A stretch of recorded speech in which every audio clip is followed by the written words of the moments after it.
সুপ্রভাত বন্ধুরা, সম্পার ছোট্ট ফ্যামিলিতে তোমাদের স্বাগত জানাই। তোমরা কেমন আছো? আশা করি রাধা গোবিন্দের কৃপায় ভালো আছো।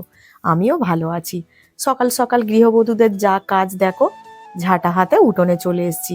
আর উঠোনটা কিন্তু এতটাই ছোট নয়, অনেকটাই বড়। সেই জন্য উঠোন ঝাড় দিতে দিতে কোমর পুরো বেঁকে যায়, কিন্তু কিছু করার নেই। ঝাড় দিলে পরিষ্কার হলে তবেই তো দেখতে ভালো লাগবে বলো। আর ওই যে গাছের পাতা পড়ে, গাছের পাতা পড়ে থাকলেও বিচ্ছিরি দেখতে লাগে, সেই জন্য ভালো করে আগে উঠোনটা ঝাড় দিয়ে নিলাম। নিয়ে চলে এলাম দেখো শিল ধুতে। সকালবেলা শিলে জল দেওয়া কিন্তু অনেক ভালো, কারণ মা মাসিরা বলে, শাশুড়ি মাও বলে সকালবেলা শিলে জল দিয়ে দিবি। তাই আমি ভালো করে শিলকেও চান করিয়ে নিলাম। ঠান্ডার সময় শিলও চান করুক, একটু ঠান্ডাও লাগুক। এরপরে দেখো উনান থেকে ছাইগুলো তুলে নিচ্ছি, কারণ উনুন তো জ্বালতে হবে, দুপুরের রান্না হবে। ছাই না তুললে আবার ভর্তি হয়ে যাবে। সেই জন্যে ভালো করে উনুনের ছাই তুলে এইবারে চলে গেলাম আমি ঘরে। ঘরে মানে মাকে দেবো, মা ঘর মুছবে, আমি মুছবো রান্নাঘর, মানে উপরের গ্যাসের রান্নাঘর। আর বাবু কালকেরে একটু মেথি মৌরি ভেজিয়ে রেখেছিল, সেইটা ভালো করে ছেঁকে তিনজনে মিলে খেয়ে নিয়ে কাজে লেগে পড়লাম। দেখো আমি একদম ভালো করে টেবিলটাকেও মুছে নিচ্ছি, কারণ জল ছাঁকতে ছাঁকতে অনেকটাই জল পড়ে গেছে। এরপরে আমি মুছবো গ্যাস টেবিল, গ্যাসের রান্নাঘরটা মুছে, এরপরে নিচের রান্নাঘর মুছে তারপরে বাসন মাজবো। এখনো অনেক কাজ, জানোই তো সকাল সকাল কোনটা ছেড়ে কোনটা করব, মানে কিছুই ভেবে পাওয়া যায় না। আর দেখো আমি বোতলগুলো, এই বোতলগুলোতে কিন্তু আমরা জল খাই না, এই বোতলগুলোতে আমি জল ভরে রাখি রান্নার জন্য।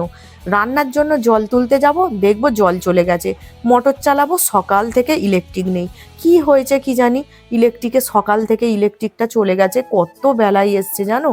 এরপরে দেখো আমি সুন্দর করে একদম গ্যাসটা মুছে নিচ্ছি। আর দিয়াল টিয়ালগুলোও কিন্তু আমি প্রত্যেক দিনই মোছামুছি করি, কারণ একটু মুছলে সুন্দর চকচক করে, ভালোও লাগে। আর যেহেতু বারান্দার উপরে রান্নাঘর, ওপেন কিচেন, তাহলে একটু পরিষ্কার পরিচ্ছন্ন তো রাখতেই হবে বলো। এই দেখো আমার গ্যাস ওভেন দেখো সুন্দর একদম মুছে চকচক করছে। এরপরে শীতকাল হলেও জামা কাপড় কাচতে হবে, কলের ধারে তো আসতেই হবে। জল দেখে ভয় লাগে সকালবেলা, কিন্তু কিচ্ছু করার নেই জানো বন্ধুরা, সকালবেলা তো এইগুলো সারতেই হবে। আর এই দেখো আমাদের এই যে কলের জল, কলের জল কিন্তু পুরো যেন মনে হচ্ছে গরম করে ঢেলে দিচ্ছে ভিতর থেকে, এত গরম জল। তোমাদের যার যার বাড়িতে এই কল আছে তোমরা তো জানবেই যে এই কলের জল কত গরম হয়। সত্যি একটা কথা মানতেই হবে, এই কলের জলে কিন্তু কাজ সেরে আমাদের খুবই আরাম। কিন্তু যাদের মোটর আছে, উপরে ট্যাঙ্কের জলে কাজ সারতে হয়, তাদের কিন্তু খুব কষ্ট। একদম ঠান্ডা বরফের মতো জল, মানে হাত দিলে হাত পুরো বেঁকে যায়, কিন্তু আমাদের কষ্টই হয় না। এরপরে দেখো সমস্ত সংসারের কাজ সেরে তারপরে তো আবার পেটের চিন্তাটাও করতে হবে বলো। পেটের চিন্তা করতে চলে এলাম। সকালের তরকারি হচ্ছে কুমড়ো আলু দিয়ে একদম হালকা পাতলা একটা তরকারি। কড়াতে দিয়ে, প্রেসার কুকারে দিয়ে দিলাম তেজপাতা, পাঁচফোড়ন আর শুকনো লঙ্কা। তেজপাতা পাঁচফোড়ন কুমড়োর তরকারিতে দিলে কিন্তু কুমড়োর তরকারিটা খুব স্বাদ হয়। আর প্রেসার কুকারে কেন করছি, সময়টাও বাঁচবে আর তাড়াতাড়ি হয়ে যাবে, আর আমার গ্যাসটাও বাঁচবে। এইদিকে দেখো আমি লাল চা বসিয়ে দিচ্ছি।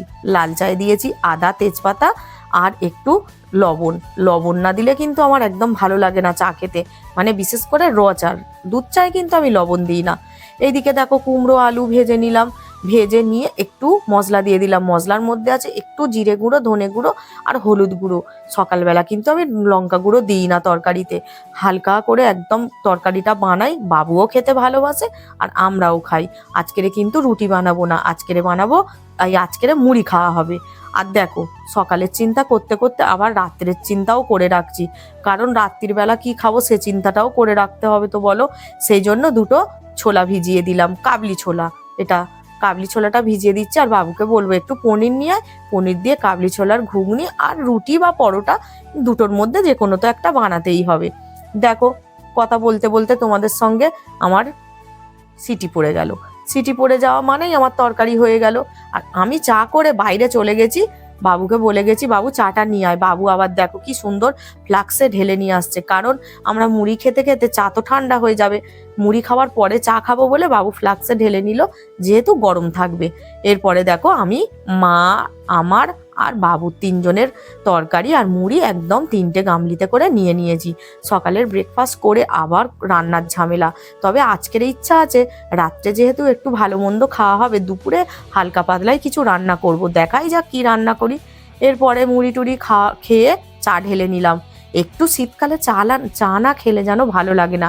বাবু কিন্তু চা খেত না, এখন করে প্রত্যেক দিনই চা খায়। দেখো রচাটা খেয়ে কত প্রশংসা করছে, দেখেছো? ও একেবারে প্রশংসায় পঞ্চমুখ করে দিচ্ছে আমাকে। এই দেখো আমি একদম অনেকটা সময়ের পরে তোমাদের কাছে ফিরে এলাম।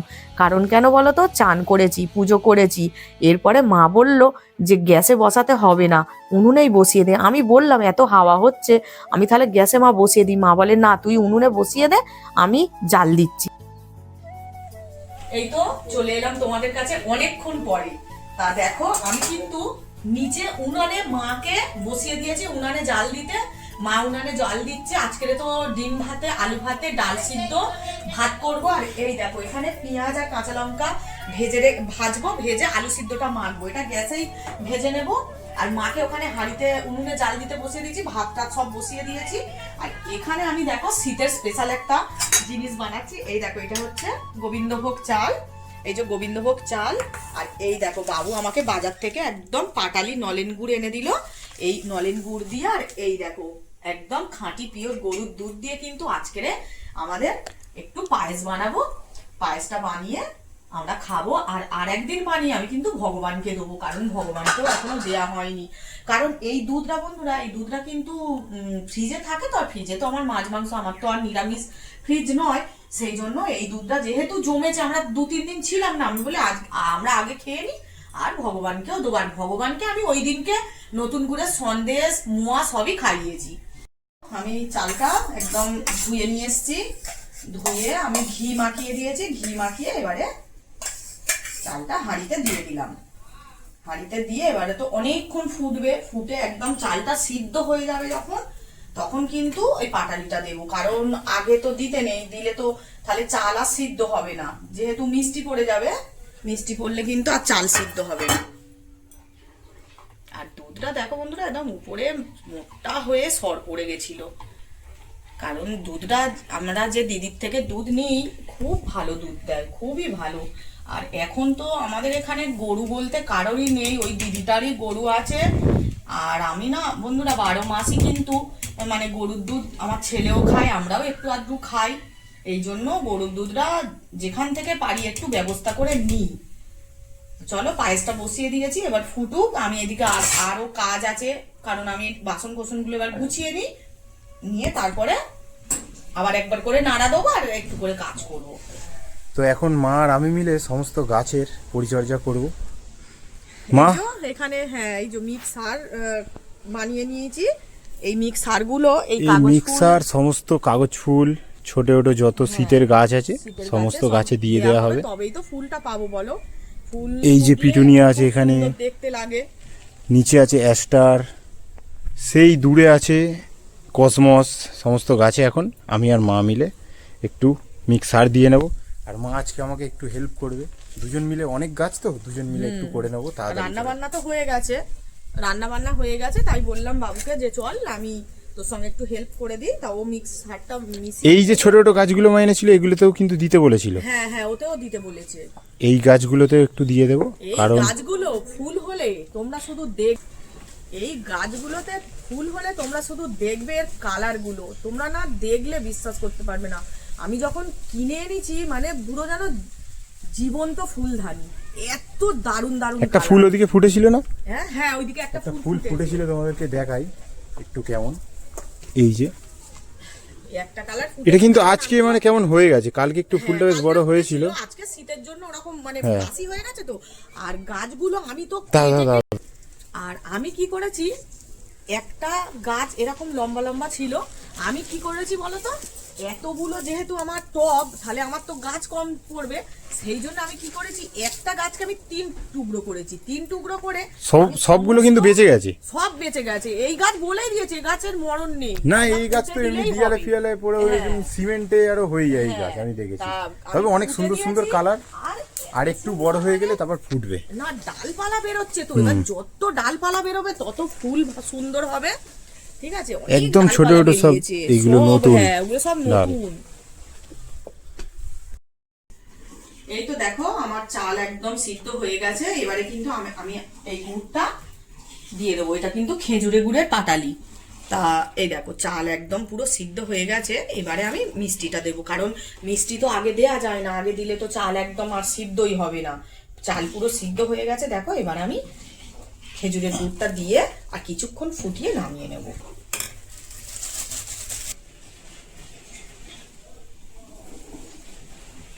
গুড়টা দিয়ে দিলাম, এবারে একটু টক করে ফুটিয়ে নেব, নিয়ে তারপরে কিন্তু আমি নামিয়ে দেবো। ভাত বাড়তে একদম গরম গরম দেখো ধোঁয়া ওটা ভাত, সিদ্ধ ভাত। সিদ্ধ ভাত তো খুবই ভালো লাগে, ডাল সিদ্ধ, আলু সিদ্ধ, একটা আমার তো ডিম ফেভারিট সিদ্ধ। একদম। হ্যাঁ আর তোমাদেরকে এখানে- দেখাই, দাঁড়াও, পায়েসটার কালারটা। শীতকালে নলেন গুড়ের পায়েস, কালারটা দেখেই তো একদম আমার খেতে ইচ্ছা করছে। দারুণ সেন্ট। এটা তবে ঠান্ডা হলে ভালো লাগবে আমার। হ্যাঁ পায়েস ঠান্ডা হলে ভালো লাগে। হ্যাঁ পায়েস ঠান্ডা তুমি তো একবার সরস্বতী পুজোর সময় বানিয়েছিলে মনে আছে মা? নলেন গুড়ের পায়েস ফ্রিজে রেখেছিলে, ঠান্ডা ঠান্ডা বের করে আমি খাচ্ছি শুধু। হ্যাঁ দারুণ লাগে। তো ঠান্ডা না হলে ভালো লাগে। পায়েস খিচুড়ি না, খিচুড়ি গরম, কি গরম খেতে হয়। কিন্তু পায়েস গরম একটু বলতে খুব গরম আবার খিচুড়ি না, খাওয়া যায় না। পায়েসটা একটু ঠান্ডা ঠান্ডা ভালো লাগে খেতে, আইসক্রিমের মতন ফ্রিজ থেকে বার করে। হ্যাঁ খেতে বসে গেছি, গরম গরম খেয়ে নিচ্ছি, কারণ আলু ভাতে ডাল মানে একটু গরম গরমই খেতে হবে। তোমাদেরকে কি বলবো, এত ভালো লাগছে, সাথে হচ্ছে একটা বুলেট লঙ্কা। এত ভালো লাগছে। মানে দেখো মাছ মাংস ডিম এইগুলো খেতে খেতে নয় এক সময় মুখটা এমন হয়ে যায় যেন মনে হয় একটা দিন যদি আলু ভাতে ডাল সিম্পল খাবার হয়, তখন যেন মনে হয় মাছ মাংসর থেকেও বেশি ভালো খাচ্ছি। তা সত্যি আজকের এত ভালো লাগছে, আর খাবারটা একদম গরম গরম, দারুণ লাগছে। চলো ভাতটা তাহলে খেয়েই নি। চলে এলাম সন্ধ্যাবেলা রাত্রের খাবার বানাতে। মা আজকে সন্ধ্যাটা দিয়ে দিয়েছে, আর আমি রাতের সমস্ত কিছু জোগাড় করছিলাম। আজকের রাতের খাবার দেখো, কাবলি ছোলা, পনির, আর এই যে আলু দিয়ে ঘুগনি, আর হচ্ছে রুটি। রুটিটা আটার করব কি ময়দার করব সেটাই বাবুকে একটু জিজ্ঞাসা করে নিই, নিয়ে তারপরে বানাবো। আজকে রাত্রে এই খাবার। প্রচন্ড ঠান্ডা পড়েছে, সারা দিন হাওয়া চালিয়েছে বলে খুবই ঠান্ডা। খুব ঠিক আছে, ঠান্ডা আজকে। এই যে খাবারটা বানাচ্ছি, খাবারটা বানিয়ে রেখে দিয়ে একদম কম্বলের তলায় আমি ঢুকে বলবো? আবার রাত্রে বেরিয়ে খাবো। মেথি পরোটা। মেথি পরোটা বাবা, মেথি নেই রে, সত্যি নেই না। ও, না হলে এই কাবলি ছোলা পনিরের সাথে মেথি পরোটাই ভালো লাগে কিন্তু, তাই না? তো নেই তো। তাহলে কি এমনি করো, ময়দার পরোটা পরোটা করবো করো। না? দেখো ময়দা মেখে আমি পরোটাগুলো বেলে নিচ্ছি, আর পরোটাগুলো কিন্তু গোল গোল করেই করব, আর মানে ত্রিকোণ বা যেটা আর একটা চারকোনা করে করে ওটা করব না, তাড়াহুড়ো করে নিচ্ছি, ভালো লাগছে না এমনি। ছোট ভাইটাকে আসতে বললাম, ছোট ভাই আসবে, ও তো 5 থেকে 10 তারিখের মধ্যেই ও আবার চলে যাবে। তা বলি ভাই যে কদিন আছিস আয়, চলে গেলে আবার কে আসবে, আবার সেই 2 বছর পরেও ফিরবে, তারপরে ও আবার আসবে। ওই জন্য একটু ওই পরোটা আর ওই ঘুগনিটা বানাচ্ছি। আর এখানে আমি সব পনির গুলো খেয়ে নিচ্ছি। আর ও শুধু পনির গুলো দেখো তুলে পনির একটু খেয়ে নিচ্ছি। 250 পনির আনলাম, আর নেই। হ্যাঁ একটু রেখে দিয়েছি বলে ধ্যাৎ, এ করবো, না মামা আসছে, পনির করে নাও। পরোটা করবো বলে। পনির পরোটা, পনির এনে দেবো, রেড কাপের পনির, তুমি করো না। ওই যে তাহলে দেখুন। হ্যাঁ পনির করে নাও, এবার আগে কেউ 250 পনির। মা বলছে পনির পরোটা বানাবে। পনির পরোটা আমি কোনোদিন খাইনি, কেমন খেতে? হেভি খেতে। আলুর পুরাবে দিয়েছি তো? হ্যাঁ আলু পনিরের পরোটা। ও ঠিক আছে, পনির আবার এনে দেবো, অসুবিধা কি আছে, একটা বার করে পনির এনে দিবি দেবো। তো। ফ্রিজ থেকে দিদি বার করো তো পনিরটা। ফ্রিজ থেকে পনিরটা বার করি, কোথায়? এইটা সামনে। ও এই তো, এটা আমি শুধু খেয়ে নেবো বসে বসে এক্ষুনি। যে দোকান থেকে পনির এনেছি খুব ভালো পনিরটা ওদের দোকানের। এনা মা পনির এখানে রাখলাম। এরপরে এই ঘুগনিটা বসাবো। মটর তো সিদ্ধ হয়ে, মানে মটর বলছি ছোলাটা সিদ্ধ হয়ে গেছে, এবার শুধু ঘুগনিটা বানালেই হয়ে যাবে। ওদিকে মামাও আসছে, ফোন করে বলে দিল মামা চলে আসছে। পরোটাগুলো একদম হালকা হালকা তেলে ভেজে নিয়েছি। এবারে এই যে হটপটে রেখেছি যাতে গরম থাকে, শীতকালে তাড়াতাড়ি তো ঠান্ডা হয়ে যায়। এই যে প্রথমে পনিরটা ভেজে নিচ্ছি, প্রথমে পনিরটা ভেজে নিয়ে তুলে রেখে তারপরে আলুগুলো ভাজবো। আর পনিরটা না বড্ড নরম জানি। পনিরটা খুব সুন্দর ওদের দোকানের পনির। দেখাই যাক, খেয়ে দেখি কিরকম। আমি তো 500 শুধু খেয়ে নেবো। একদিন পনির আনবি তো বাবু, একটু পনির পরোটা বানাবো। একদম। শীতকালেই তো এইসব পরোটা। আর একদিন মোমো বানাবে। হ্যাঁ রে বাবু, একদিন মোমো একদিনও বানানো হয় না। আগের বছর সেই লেটুস পাতা চাষ করেছিলাম, তুমি একদিনও মোমো বানাওনি। না। লেটুস পাতাগুলো সব পোকা ধরে নষ্ট হয়ে গেল। আর এবছর লেটুস পাতাই করিনি, মোমো খাওয়ার ইচ্ছা আছে। পেঁয়াজ আর কাঁচা লঙ্কাটা ভেজে নিয়েছি, এবারে দিয়ে দিচ্ছি টমেটো কুচি। টমেটো কুচিটা দিয়ে এর উপরেই আমি দিয়ে দিচ্ছি মশলা। মশলা বলতে এখানে আছে আদা, রসুন, ধনে গুঁড়ো, জিরে গুঁড়ো, লঙ্কা গুঁড়ো, হলুদ গুঁড়ো। এইবারে এই মশলাটাকে অনেকক্ষণ দিয়ে মানে কষাতে হবে, করে কষাবো। আমি আলুগুলো দিয়ে দিচ্ছি। আলুগুলো দিয়ে একটু খানিকক্ষণ কষিয়ে নেবো, তারপরে কিন্তু আমি পনির দেবো জল ঢেলে দিয়ে। আমি দেখো মশলাটার সঙ্গে আলুটাকে একটু কষিয়ে নিচ্ছি, তবে মশলার মধ্যে একদম আলুর মধ্যে মশলার ফ্লেভার ঢুকে যাবে। তারপরে দেব ছোলাটা সিদ্ধটা, তারপরে ফুটে উঠলে পনিরটা দিয়ে দেবো। তারপরে আমাদের রেডি হয়ে যাবে। আমি এইভাবেই করি, তোমরা কিভাবে করো একটু কমেন্ট করে জানাবে। তবে আমি যতটুকু পারি রান্না, সবাই প্রশংসাই করে, খারাপ কেউ বলে না। রান্না আমার মা হেভি পারে, এটা সত্যিকারের কথা। আর কিছু পারুক না পারুক, রান্না এক্সপার্ট, তাই তো? হ্যাঁ, এই আর কি পারিনি বলে সব পারি রে। সব পারে আমার মা। এই যে সিদ্ধ করে রাখা ছোলাটা এবারে আমি দিয়ে দেবো। আর আমি ছোলাটা দেখো সিদ্ধ করেছি, দেখো দেখছো একদম নরম করে। এইবারে আমি কুকারের মধ্যে থেকে কড়াতে দিয়ে দিলাম। দেখো এখানে গরম জল বসিয়ে দিয়েছি, গরম জলটা এবারে দিয়ে দেবো। আর একটু ছোলাটা দিয়েও আমি কষিয়ে নিচ্ছি। এইবারে আমি পনিরগুলো দিয়ে দিচ্ছি। পনিরগুলো আমি এর মধ্যে দিয়ে দিচ্ছি। এবারে স্বাদ মতো একটু নুন কম হয়েছিল, আমি দিয়ে দিচ্ছি। এরপরে আমি ধনিয়া পাতা কুচিটা দেবো আর গরম মশলা দেবো, দিলেই আমার কিন্তু কাজ শেষ। এই যে দেখো রাত্রের ডিনারটা দিয়ে দিলাম ভাইকে। ভাই বলছে চলে যাব, আমি বলছি থাক আজকে রে। বলছে না দিদি চলে যাব, সকাল থেকে আবার ঘরের তো কাজ শুরু হয়ে গেছে, এখনো হচ্ছে, কমপ্লিট হয়নি এখনো, ওই জন্য চলে যাবে ও। তা আমি ওই জন্য দিয়ে দিয়েছি। আজকের ভিডিওটা আমি এখানেই শেষ করছি। তো ওটা ভালো লাগলে তোমরা লাইক, শেয়ার, সাবস্ক্রাইব করে দিও। আর তোমরা ভালো থেকো, সুস্থ থেকো। রাধে রাধে।